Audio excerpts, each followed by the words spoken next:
For the first 30 years of my life or so, I never had a dream or a bigger picture of what I wanted to work towards. All that I had was, you buy a house, you have kids, you get married, and you pay off your house, and then you retire, and then you can start living once you retire. And I'm not all about that. Now that I've gotten to the other side of that, and I do have a dream, it's all a bit different. And that brings me to the title of this video of, is pleasure killing your dreams? So I was following that model. I was following what I just said, that model of, what you're supposed to do. And I bought the house, had the job, got married, and we were talking about kids.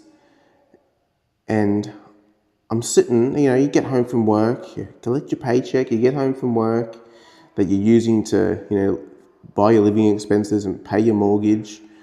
And then you sit down in front of the TV, watch something really good on TV, watch some TV series or whatever it is, have a couple of beers, eat some takeaway, and it was just everything to make you feel good. And you do that for a couple of months, a couple of years, and then that morphed into, I was getting bored of watching TV because it's the same sort of stuff all the time. And then that morphed into going back to gaming. I used to do gaming when I was at school. So I'd sit there, have the TV going, playing on my laptop on the couch with a beer and a slice of pizza. And it's just like pleasure, pleasure, pleasure. And then you did that for a few years, and then, we had kids, and then it started changing a little bit. And then the kids pop out, and then you're sitting in front of, and then you're doing all the kid stuff of night time, and you're hanging out with the kids, and that was fantastic. And then you put them to sleep, and then you go back to what you were doing before, whether it's gaming or watching TV or just wasting away your night time. And it eventually dawned on me that I cannot find any more pleasure to be able to consume. I'm just bored. I'm just bored with my life. And then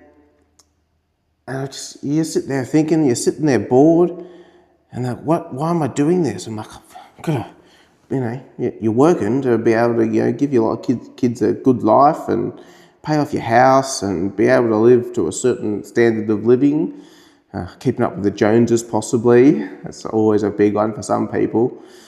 There was a certain emptiness to it. You're just bored. Even though there's so much going on, just bored. It just felt a bit like I was on a treadmill. Like you're just going round and round and round. Everyone else is doing the same thing. And there's something else. And I still didn't have a dream. But I didn't have time for a dream, with work and kids and all this pleasure of watching TVs and playing computer games and drinking beers and going out to do things, going out to see friends. It's just all this pleasure, and there was no quiet time. The only quiet time was when you're asleep, because you want to fill out your day. And then one day I just got jack of it all, and was sat in silence one night. And I think that's the key. I sat in silence, and you've actually got time to think and come up with ideas and let your mind run wild. You can, there's no limit to where it can take you. You sit there looking at the wall, looking out the window, and your mind can actually do what it's supposed to do rather than being overstimulated. So that's what I did. I came up with this dream of being a farmer. I'd read books and was watching YouTube videos on it for a few years, 3-4 years, I think, in between all the other crap I was watching. And that's when my mind went quiet, when it wasn't being overstimulated. That's what I couldn't stop thinking about. How can I make it work? Is that for me? And just all these questions. So that led me to how I can make it work. And the biggest one was the mortgage. I was still stuck in this lifestyle because of this mortgage that I had. So we had to work around how to get rid of this mortgage. And the other thing that helped me along with this mortgage idea, that was the thing sort of holding us back, was I watched a Dave Ramsey video, and he was like, once people pay off their mortgage, they're like a totally different person. Quite often they make drastic decisions to change their life because they're no longer bogged down by this debt, and they actually go about doing what they want to do. And it made sense for me because I was stuck in this repetitive cycle of pleasure because I felt trapped because I had to have this big chunk of my paycheck come out every month, and I just couldn't get out of it. So we had to figure out a way to get rid of this mortgage. So we started off by moving from Sydney to Newcastle, and we had to see if we liked living up there. And Newcastle is fantastic. I highly recommend anyone moving to Newcastle. Newcastle, New South Wales, for those overseas viewers. And we moved around Newcastle a bit until we were able to sell our house and buy a house that with the remainder of the money to be able to buy a house with no mortgage. Now, there was some compromises in size and location. It wasn't the exact location that we wanted at the time, but it was the best decision we ever did, because we paid off the mortgage. We have this house, and it's all ours. The only things we've got to pay for is utilities and living expenses and repairs. And I went back to doing what I was doing before.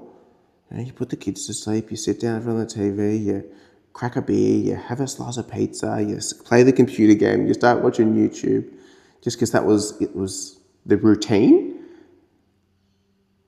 And it quickly faded away. We just bought this house, and I did that for a few weeks, maybe a month or two. I'm like, oh wait, I can make this farming thing happen now. I can make it happen. There's no doubt. You can think clearly about it. I was so excited. So that will then bring me back to my first two videos that I've done here on YouTube. So if you want to see from that point onwards on how we've started to make becoming farmers a thing, go back to those first two videos and you'll see how that's happened. So is there a message in what I'm saying here? I guess the message is, if you don't have a dream, then get rid of all the noise, get rid of all the pleasure, the things that are getting you by, and just sit down and look at a wall for a few hours and just have a think. Let your thoughts collect themselves. It worked for me.